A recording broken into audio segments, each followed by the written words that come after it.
And then the 6th day was the 3rd ayahuasca ceremony. That's the 3rd ayahuasca And then ceremony. the 7th day is when we go back home. Okay.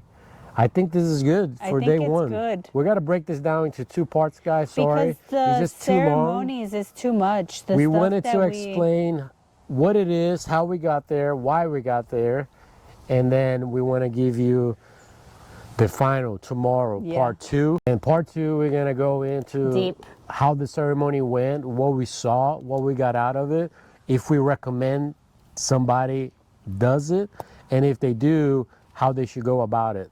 So for me, in my notes, I have the experience, the expectations, the results, the lessons, Jesus, exclamation point for me. Because all of this leads back to me personally bringing me closer to Jesus.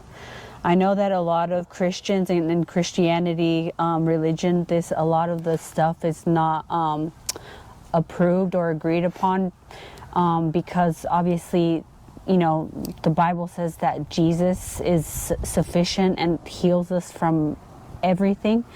But I feel personally, with my experience and with the experiences that I've heard with veterans and people who have had deep trauma, like, this is a natural thing. Like, this is like a natural substance that came from the earth, and it could be used as a tool if you don't abuse it, and if you use it as a good way to heal.